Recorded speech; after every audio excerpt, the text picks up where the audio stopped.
Look. I can guarantee you, look, I can guarantee 90% of y'all don't know what this is. That's what's playing. I'll put this right here. Listen. A lot of you going like, what the heck is he got there? Got an 80s jazz, a 66 P bass. We got a record player. A lot of y'all don't even know what that is. A record player with the album playing on top of it. We got GK, a 1970, 79 GK head, and Sun cabinet. Everybody know that's not really a Sun cabinet, but I put Sun on it. So you understand where I'm coming from. When are we going to go back to these days? I just want to know. Where we can actually have fun learning stuff. Right now, everything is computerized, and we can learn it this fast. If not, we can get the sheet music. Listen, I want you to hear. I want you to tell me who the bass player is.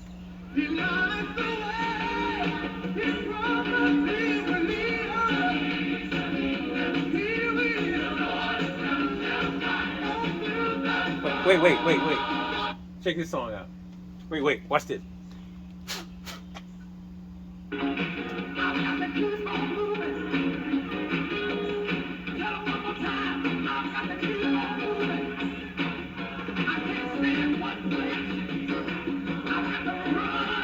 Now, look. I'm about to shock a lot of y'all. They're like, I didn't know that. This is Andrew Goucher on bass, Joel Smith on drums, and then Jonathan DeBois on guitar. And Edwin, and I think Richard Smallwood might have been in somewhere in this mix.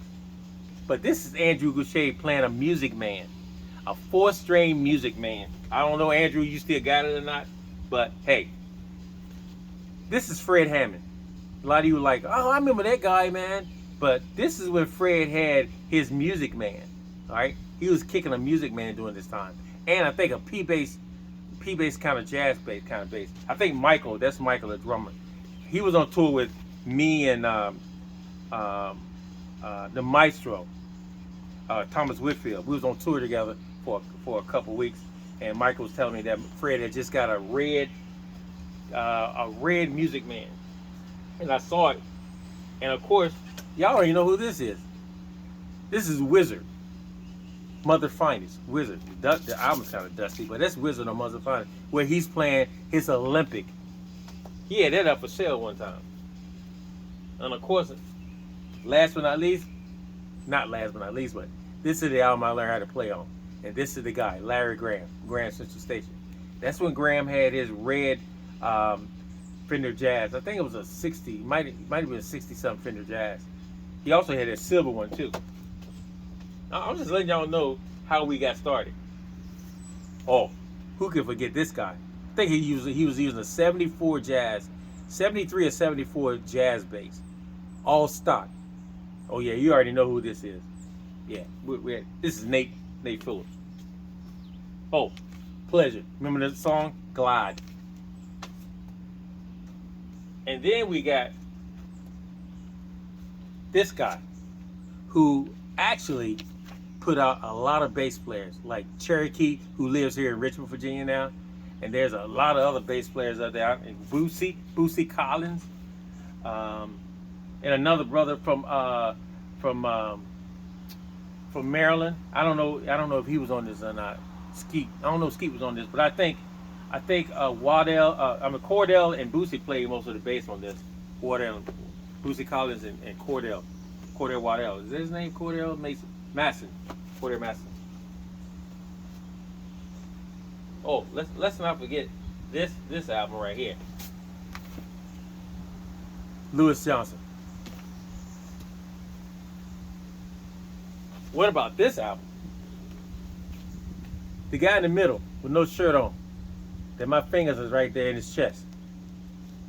A lot of you are gonna be shocked when y'all find out that is Mono Neo Daddy. And this is the Barcade.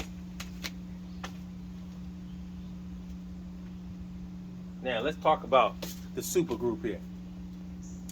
Alright. So this is how I got started, actually right here. This guy right, I mean not particularly how I started, but when it comes to settled grooves, This was the band, AWB. Steve Ferrone on drums, and then my boy on bass.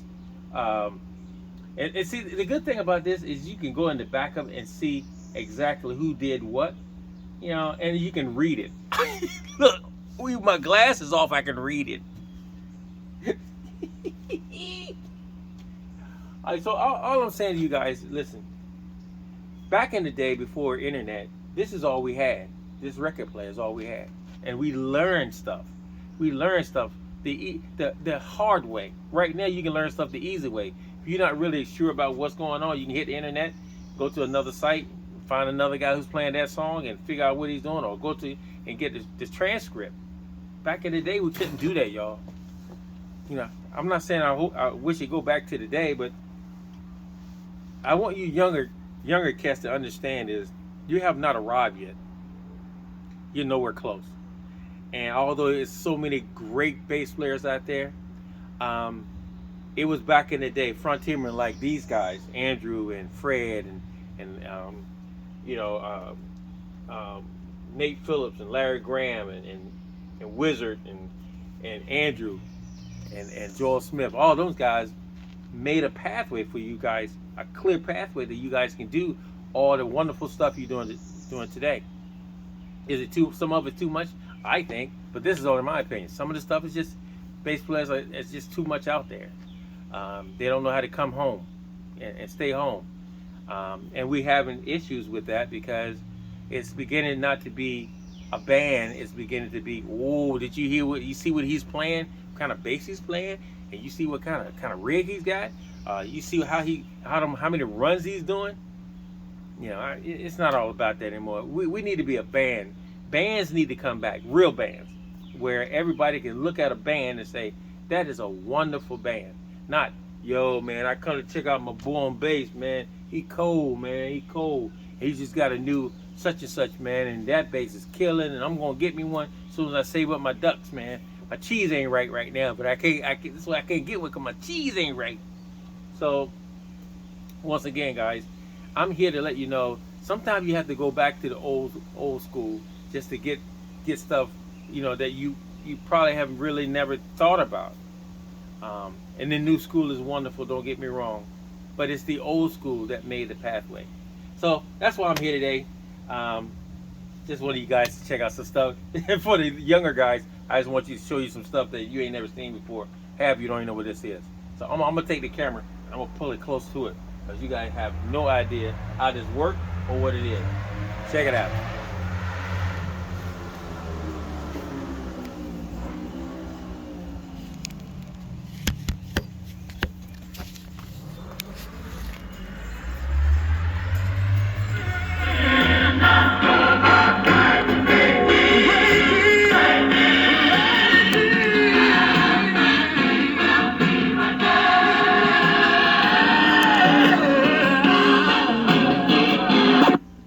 Oh, I just scratched it. That's where scratching come from. Look, y'all try to figure out. Remember this? That's where this come from. I ain't gonna do it too much because it's old. But look, back in the day you had 78, 45, 33, and 16. And in the middle, this little thing right here. Let me turn it off because I don't want to break it because it's so old. You take this little thing right here and you pull it up like that. All right?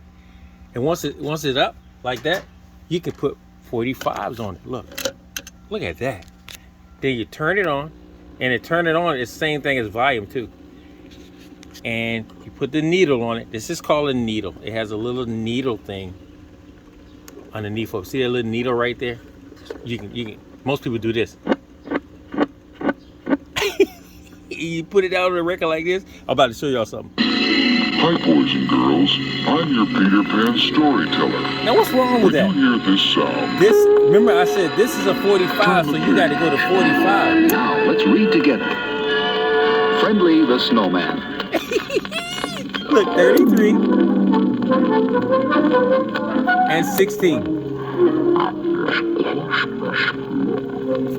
33 and a half, 45. And the Abel family sat around the tree opening their presents. The Abel family sat around the tree opening their presents. They had just opened a box containing a fishing rod, and Mom a bottle of perfume. Tom and Peter, the two older boys, were examining the football and the basketball. And you got people trying to figure out where the Mumpkins and the Chipmunks got their voice from. That's where they got it from. So once again, guys, Shadakaka Shadilong, and I'm right here at the Hobo Depot. Right down there at the Hobo Depot. Thanks for checking out my video, guys. Thanks for coming by the spot. I love you guys. Please keep praying for us, the Queen and I, and the Hobo Depot. We keep praying for y'all. Remember, one note can heal the world.